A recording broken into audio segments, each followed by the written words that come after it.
Graças e paz a todos. Vamos dar continuidade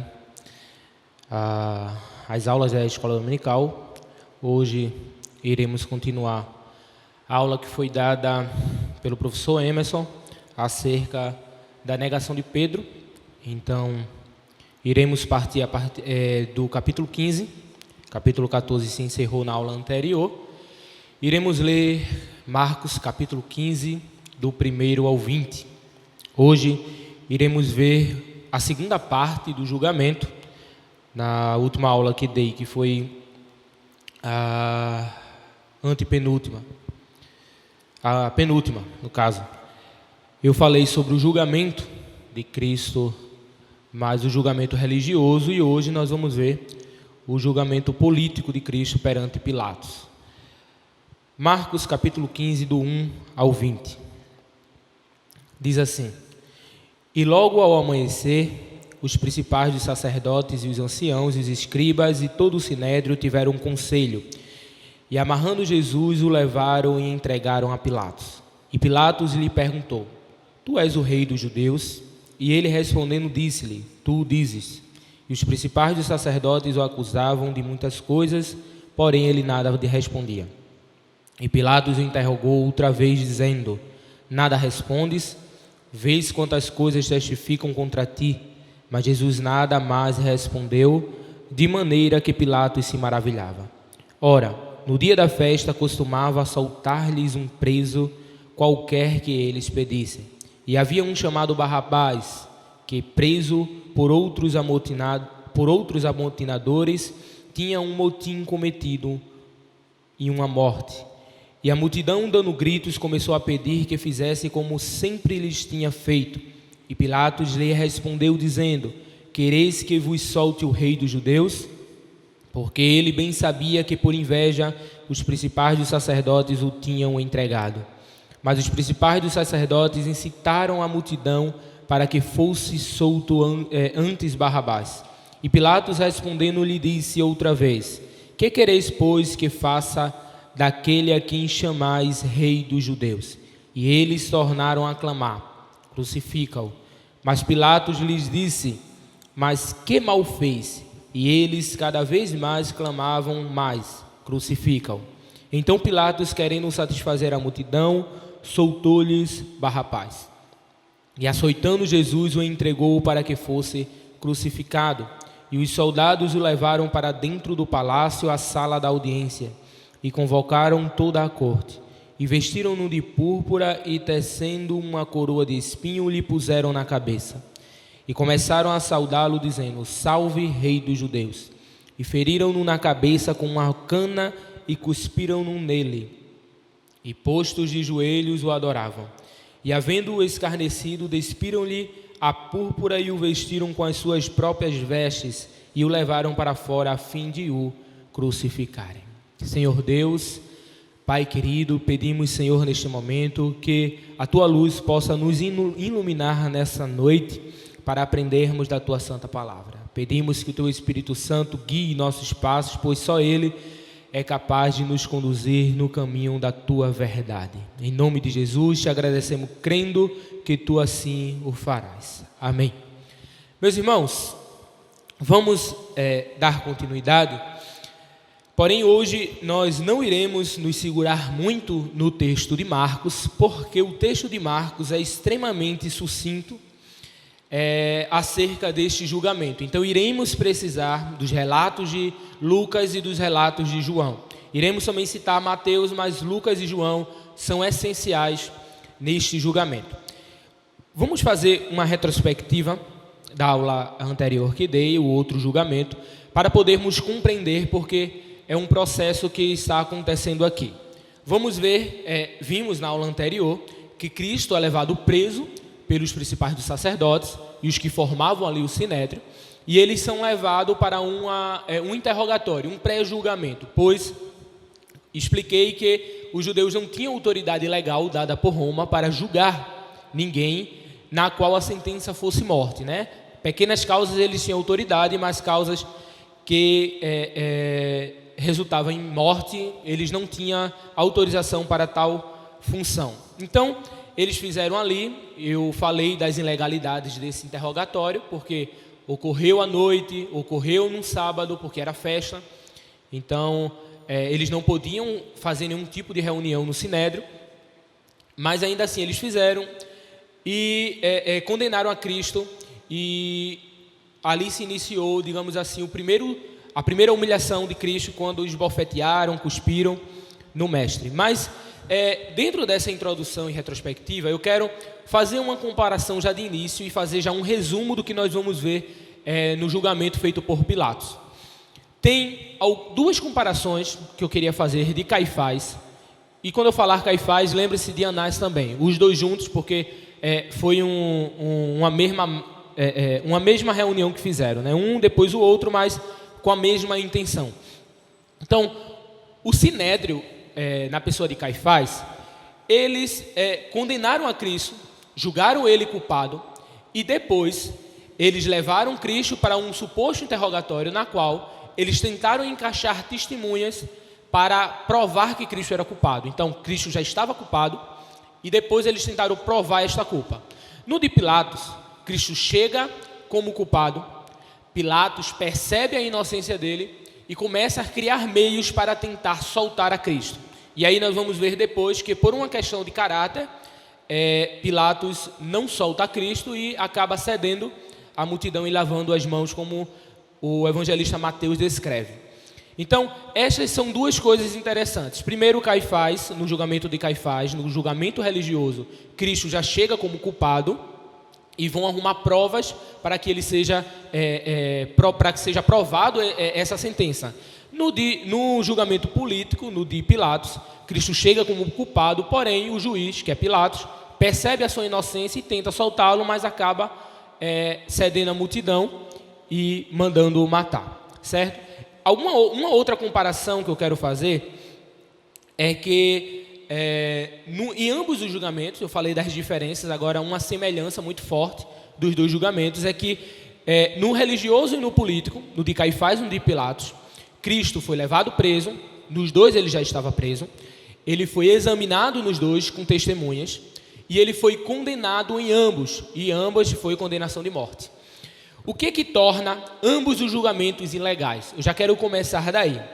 É que em ambos ele foi acusado, ele foi levado preso, porém ele ainda era inocente. Lembrando que a máxima de culpado até que se prove o contrário também servia dentro do contexto romano e dentro da lei judaica. Então aqui se encaixa isso também. Cristo era inocente até que se provasse o contrário dentro daquele contexto, mas ele já chegou como culpado e era necessário apenas provar isso. Então isso já torna os dois julgamentos ilegais. Também as testemunhas que foram utilizadas no Sinédrio foram testemunhas falsas. O próprio escritor Marcos demonstra que as testemunhas se contradiziam, e o próprio relato de Atos dos Apóstolos de João mostra que o que Jesus tinha dito era uma coisa e o que as testemunhas disseram era outra. E ambos condenaram a morte, e condenaram a morte partindo desses pressupostos falsos. Logo, a sentença também era uma sentença falsa. Agora, o que eu quero fechar aqui essa introdução destacando que na aula anterior nós vimos que durante esse processo na casa de Caifás, durante esse sinédrio reunido, havia um observador que era Pedro. Pedro estava observando tudo, e Pedro viu certamente, nem que seja pelo menos por algum relance, que ele estava próximo exatamente para isso, ele estava curioso para ver o que acontecia, ia acontecer com o mestre, e Pedro certamente em algum momento, pelo menos ele percebeu que o julgamento era totalmente inválido, era um julgamento totalmente errado e injusto. E ele vai mostrar isso em Atos dos Apóstolos, capítulo 3, versículo 13 e 15. Eu vou ler esse versículo porque eu achei ele assim, a sentença máxima que Paulo faz, e ele faz isso em público, certo? Lembrando que o livro de Atos foi um registro histórico, é o único livro histórico do Novo Testamento. Então ali está registrado o discurso de Pedro, quando ele acusa os judeus, o capítulo 3, versículo 13 e 15. Ele acusa os judeus de terem matado a Cristo, e não os romanos. Veja só, o Deus de Abraão, de Isaac e de Jacó, o Deus dos nossos antepassados glorificou a seu servo Jesus, a quem vós entregastes. Observe, a quem vós, ele estava se referindo ali aos judeus e diz: vocês entregaram Jesus para ser morto, e diante de Pilatos o rejeitastes, quando este havia decidido soltá-lo. Então veja, o próprio Pedro reconhece que Pilatos viu a inocência de Cristo. Nós vamos ver isso mais à frente, quando chegarmos nessa parte do julgamento. Mas Pedro aqui observa, ele foi testemunha ocular, ele estava lá na hora que tramaram tudo na casa de Caifás. Então ele olha e diz, olha, na pregação dele ele diz: vocês mataram Cristo, e quando Pilatos percebeu que ele era inocente, vocês ainda assim fizeram com que Pilatos matassem a Cristo. Então Pedro faz uma denúncia pública, mostrando como testemunha que Cristo foi julgado de modo ilegal. Partimos agora para o texto propriamente dito. Versículo 1 diz: e logo ao amanhecer, os principais dos sacerdotes, os anciões e os escribas, todo o sinédrio em geral, tiveram um conselho. Observe, esta reunião que Marcos está descrevendo é uma reunião que ocorre ao amanhecer. Lembrando que o que aconteceu na casa de Caifás foi durante a madrugada. Cristo estava no Getsemane à noite, durante a noite, foi preso, levado à casa de Caifás durante a noite e a madrugada. Então, esta reunião já é o amanhecer. Então, eles fizeram a reunião para quê? Para decidir o que eles iam levar para Pilatos. Por quê?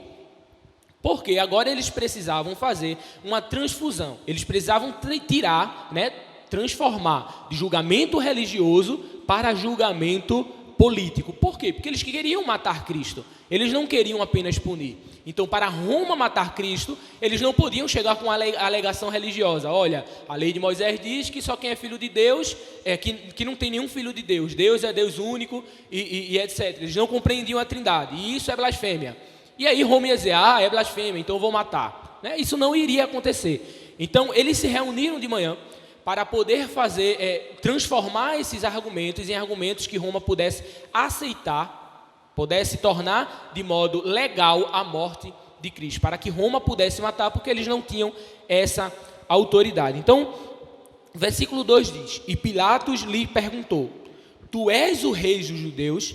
E ele respondendo disse-lhe: tu o dizes. Versículo 2 de Marcos já mostra o interrogatório que Pilatos está fazendo a Cristo. Mas aí nós vamos ver que Lucas, ele é mais específico, e João também chega a descrever o que necessariamente aconteceu ali. Mostra que eles chegaram até Cristo, chegaram até Pilatos e demonstraram: olha, estamos trazendo alguém que é malfeitor. Você encontra isso em João, capítulo 18 e o versículo 30. Então, a primeira acusação que os judeus pegam e transformam em uma acusação que pudesse ser aceita de modo política, civil, digamos assim, para Roma, é uma acusação de que Cristo era um malfeitor. E esse malfeitor, ele estava dizendo que Cristo vinha cometendo atos ruins, vinha cometendo coisas ruins durante o que ele chamava de ministério. Então, primeira coisa que eles chamam é de Cristo era malfeitor, tinha feito coisas ruins ao povo judeu. Segunda coisa, e esta é a chave, o grande argumento que o Sinédrio usa para tentar crucificar Cristo, é transformar a acusação da blasfêmia de que Cristo é o Filho de Deus em uma forma de insubordinação a Roma. Então, essa foi a grande jogada. Nós vamos ver mais à frente que eles utilizaram isso até para jogar o povo, intimidar Pilatos, para que Pilatos não cedesse sua própria vontade de soltar Cristo. E eles usam até isso, esse argumento, para poder Pilatos mandar crucificar Cristo. Então, esse argumento de insubordinação está atrelado a uma questão de ameaça a Roma. O governo de Roma, o reinado de Roma, o império de Roma, foi um império que durou muito tempo. E ele não durou muito tempo por coincidência, ou por acaso, ou por besteira. Não, eles amedrontavam muito todos aqueles que ameaçavam a Roma. Seja ele quem fosse, se ameaçava a Roma, Roma passava por cima e esmagava. Não é em vão que quando Daniel tem a visão da estátua acerca das nações que haviam de vir, Roma é representada como pernas de ferro e a maior parte do corpo, ou seja, duraria muito tempo e teria uma força como o de ferro. E é uma expressão que alguns historiadores usam, que Roma esmaga a todos aqueles que são os seus inimigos. Então, quem fosse ameaça a Roma, sem dúvida Roma iria esmagar. E os sacerdotes sabiam disso, os principais dos sacerdotes sabiam disso, eles entendiam isso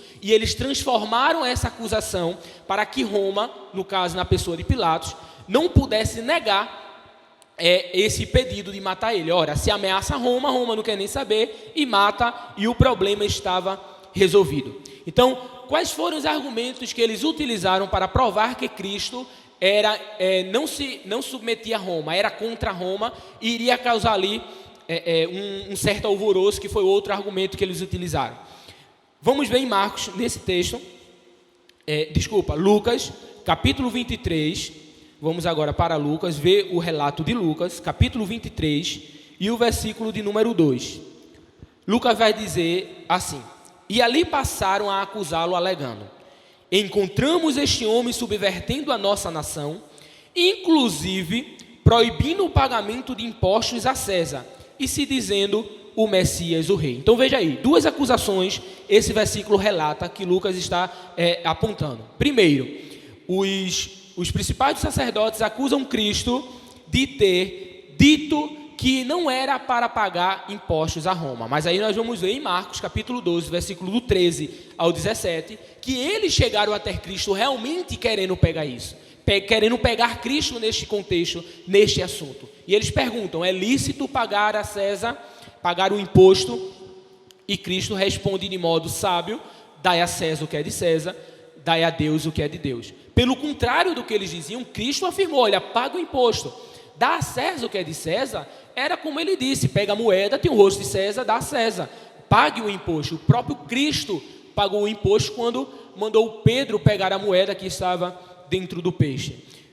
Então eles mentiram, como eu falei anteriormente. As testemunhas que ocorreram no Sinédrio e no julgamento político com Pilatos eram falsas. Então a testemunha que chega alegando isso era falsa. E a segunda coisa, que é a grande jogada deles, já era contra o imposto que César colocava na Judéia. E aí ele diz: e se dizendo o Messias, o rei. E aí entra, irmãos, uma coisa bastante interessante. Aqui eles não estão mentindo de certo modo. Cristo de fato se declarou o Messias e se declarou o rei. Porém, Pilatos chega a perguntar. Veja só, uma observação: nesta aula eu não vou realmente citar, eu não vou ler, porque são tantos pedaços soltos em João e Lucas, que se eu fosse ler realmente não daria tempo, mas eu vou citando aí, você vai anotando, volta ao vídeo e vê onde é que está esse trecho que eu estou falando. E aí, como eu estava falando, Cristo, de fato, ele se declarou Messias. Em diversas partes dos evangelhos você encontra isso, ele dizendo que era o Messias e que era rei realmente. Porém, Cristo chega a dizer a Pilatos que o reino dele não era deste mundo. Então, qual foi a grande jogada dos principais sacerdotes aí? Eles dão a entender a Pilatos que o que Cristo falava de Messias, no original ungido, que de fato é rei, Messias, que era a promessa de que iria se levantar alguém no meio de Israel, que iria governar o povo. E a crença da época que esse governo seria político. E este foi um dos grandes choques que João vai descrever no capítulo 1 do seu evangelho, que o povo não entenderam ele, porque Cristo veio trazer um ministério espiritual, um reino espiritual. Por isso que ele responde a Pilatos: o meu reino não é daqui. Tá certo? Ele está dizendo: olha, fica tranquilo, tá certo? O meu reino não é daqui, não é político, o meu reino ele é celeste. Então, nós aí entendemos que a partir disso a acusação direta que eles transformam é que Cristo era um agitador. E aí entra o próximo argumento, que Cristo era um agitador. Lucas capítulo 23, versículo 5 e o versículo 14, diz assim: todavia eles insistiam cada vez mais, exclamando: Ele amotina o povo, pregando por toda a Judéia, desde a Galiléia, onde começou, até aqui. Versículo 14. E ponderou-lhe: entregaste-me, isso é Pilatos dizendo, este homem como amotinador do povo. Então esta foi uma outra acusação de que ele fez, de que Cristo fazia amotinação, agitava o povo.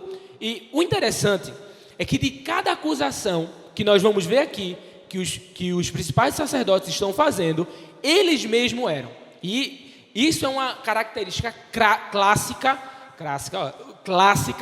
dos fariseus. Eles eram extremamente hipócritas. Os saduceus, toda aquela cúpulazinha que estava armando isso para Cristo, eles eram extremamente hipócritas. E eles estavam acusando Cristo exatamente do que eles eram.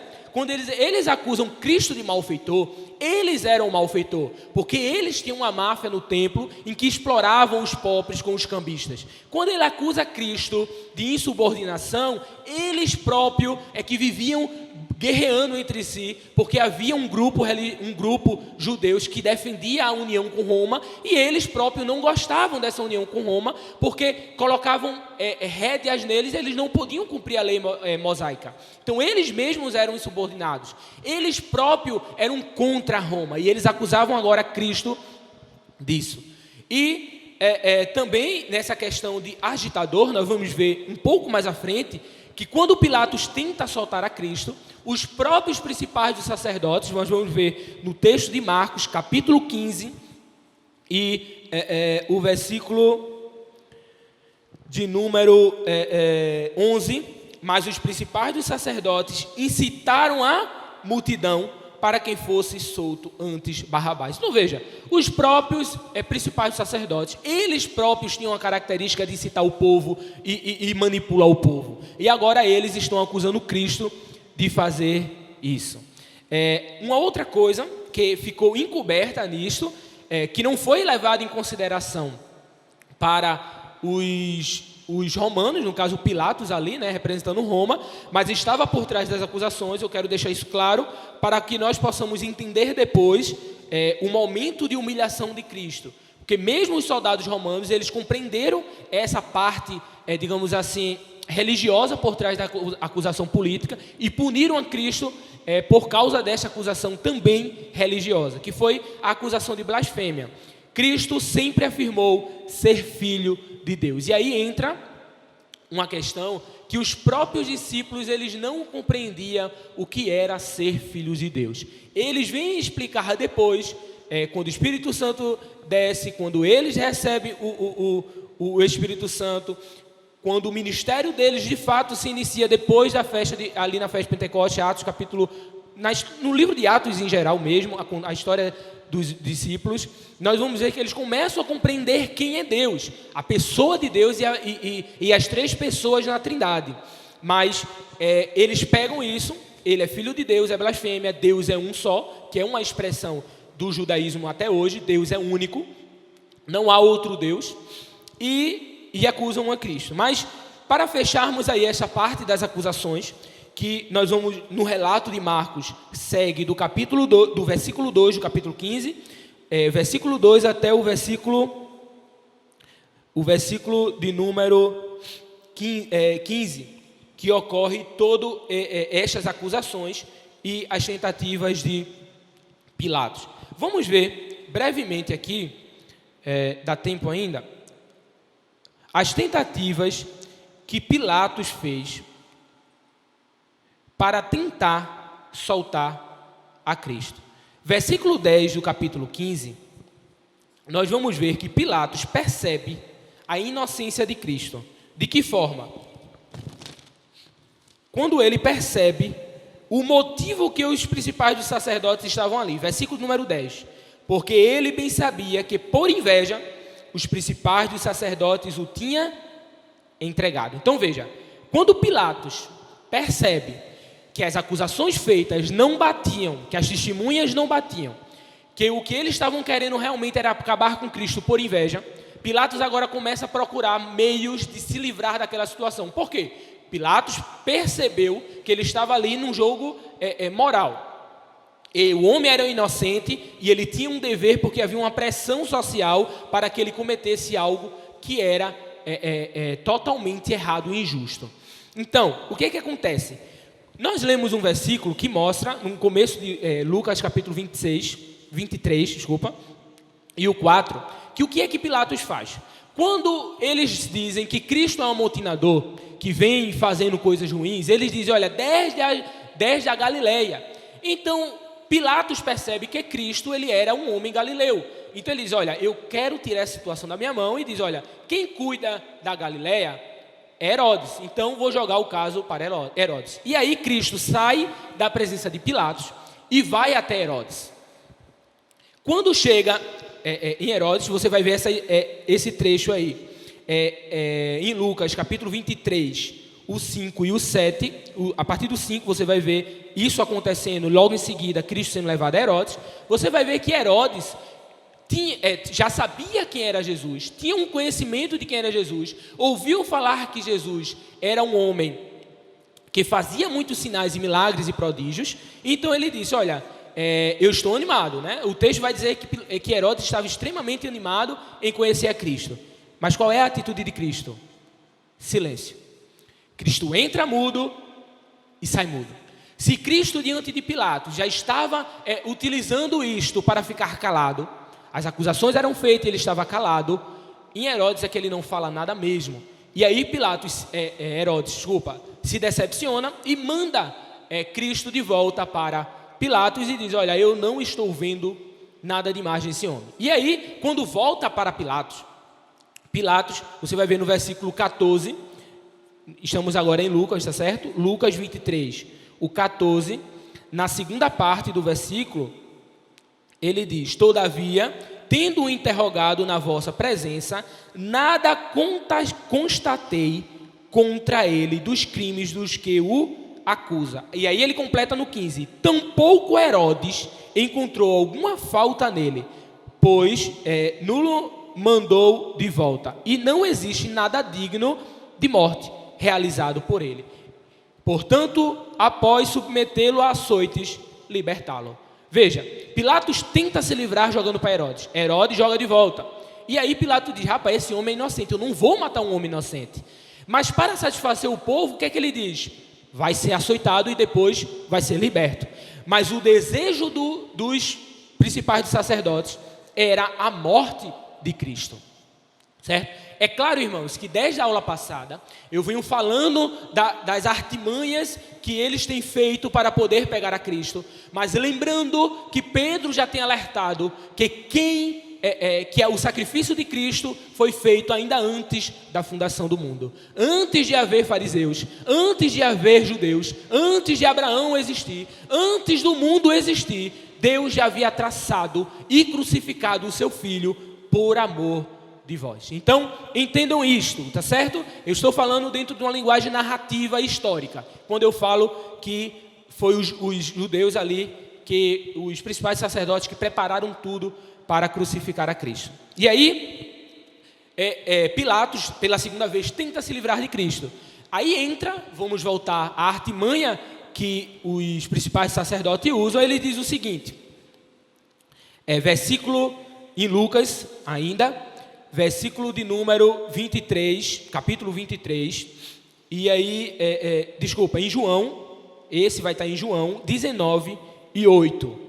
E aí nós vamos ver que Pilatos fica temeroso pelo povo. Por quê? Quando os principais sacerdotes atiçam o povo para crucificar Cristo, eles usam a seguinte argumentação: se tu não crucifica aquele que é contra César, tu é contra César. Então, veja a artimanha dos principais. Eles dizem, se tu, Pilatos, não matar a Cristo, não fizer o que a gente quer, então tu também estás igual a Cristo. Então veja, eu disse no início que Roma passava por cima. Se ele não fizesse isso e chegasse a autoridades superiores a Pilatos, Pilatos e Cristo seriam crucificados e eram colocados ali como iguais. Então, para compreendermos de modo geral aqui até onde estamos indo, Cristo foi levado perante Pilatos sobre acusações falsas, reforçaram essas acusações de novo com testemunhas falsas, E quando Pilatos percebe que essas testemunhas são falsas, que o testemunho ali não é verdadeiro, que Cristo é inocente, ele tenta se livrar de Cristo jogando para Herodes, depois tentando soltar, mas quando ele percebe isso, João 19:8 vai dizer que ele ficou com muito medo e disse: olha, eu não posso mais fazer nada. E aí Mateus 27:24 diz que ele lava as mãos e diz: o sangue deste homem não está mais em minhas mãos. E aí, irmãos, para podermos chegar na conclusão, nós vamos perceber o seguinte: a covardia de um homem diante a pressão social. Pilatos foi covarde o suficiente para deixar que a sua consciência fosse subjugada pela pressão das pessoas. Por que é tão importante falarmos desse comportamento de Pilatos? Porque nós, como os cristãos hoje, somos diariamente pressionados para negarmos a Cristo, para crucificar Cristo, porque cada pecado nosso foi crucificado ali. Então, cada pecado nosso é jogado ali na cruz. Então, se nós, hoje, diariamente, somos pressionados para negarmos a Cristo, para crucificarmos a Cristo, devemos sempre ter um caráter firme e forte, sabendo que Cristo, ele morreu por nós, que o cristianismo, ele é verdadeiro. E é por isso que hoje estamos aqui, a essas horas, gravando, para você meditar na palavra e nas Sagradas Escrituras, para que a sua fé esteja firme em Cristo, porque sem dúvida você será pressionado, mas se você ceder feito Pilatos, lavar as mãos não vai adiantar de nada. Amém? É uma decisão séria. Pilatos lavou a mão porque não aguentou a pressão social. Então, se você estar no trabalho, vimos na aula anterior que Pedro foi pressionado, Judas também foi pressionado, motivos diferentes foi, mas ambos foram pressionados a traíram, mas um se arrependeu e o outro não. Então aí nós ficamos com essa lição. Amém? Façamos feito Pedro. Se em algum momento na nossa história nós chegamos a ferir a Cristo, entristecer o Espírito Santo, devemos sempre ter o caráter firme de buscar a Cristo e se arrepender dos nossos pecados. Mas para fechar a aula de hoje, temos a última parte do relato de Marcos, que é a humilhação e o escarnecimento que foi feito a Cristo. Neste momento nós vamos ver castigos físicos e morais mesmo feito na pessoa de Jesus. Marcos relata que vestiram Cristo de uma púrpura, pegaram uma cana, colocaram uma coroa de espinho na cabeça de Cristo e batiam em sua cabeça com essa coroa de espinho. Depois ficavam de joelhos e disseram: saudamos o nosso rei. Observe que a acusação que os principais dos sacerdotes fizeram ficou gravada ali na acusação legal. Crucificou o Cristo. Qual foi o motivo político? Por fazer amotinação contra Roma, por se declarar rei político e ir de contra o governo romano. Então veja, quando os soldados fazem isso com Cristo, observe que as referências a um rei. Quando eles colocam uma coroa, simboliza o rei. A púrpura era a roupa que simbolizava a glória. Então, quando eles colocam isso, açoitam Cristo, batem em Cristo, escarnecem Cristo, eles entenderam muito bem qual era a acusação feita. Agora, voltando para encerrarmos aqui, nós vamos ver, voltando à acusação que Pedro fez, nós vamos entender uma coisa, irmãos. E aí eu trago como lição e conclusão desta aula, que quando Pedro denuncia os judeus de terem feito aquilo e não os romanos, de terem crucificado e matado Cristo, eu percebo uma coisa, eu percebo algo muito sério, que por mais que o governo político, as nações, independente do modo de governo, de espectro político, não importa qualquer ele que vier perseguir o povo de Deus, vier perseguir a igreja, aí eu uso as palavras de Tertuliano, no século II, quando ele diz que o sangue daquelas pessoas que eram perseguidas eram derramadas, o sangue dos inocentes servia como adubo para que a igreja de Cristo crescesse cada dia mais. Porém, veja que coisa séria, quando dentro da própria igreja nós temos falsos profetas, falsos sacerdotes, nós vemos explorações dos inocentes e assassinato dos inocentes. Então, eu acredito que ficou uma lição muito grave, muito forte aí da acusação que Pedro faz, de que, irmãos, devemos estar preocupados sim com os nossos governos e o que acontece no mundo acerca da perseguição da igreja, mas os nossos olhos devem estar muito atentos dentro da nossa própria casa, para que não surjam pessoas fazendo máfias políticas dentro da nossa igreja, com interesses próprios, para que possam fazer tudo aquilo que lhe convém e não o que convém às Sagradas Escrituras. Que Deus abençoe e continue ajudando a cada um de vós. Amém.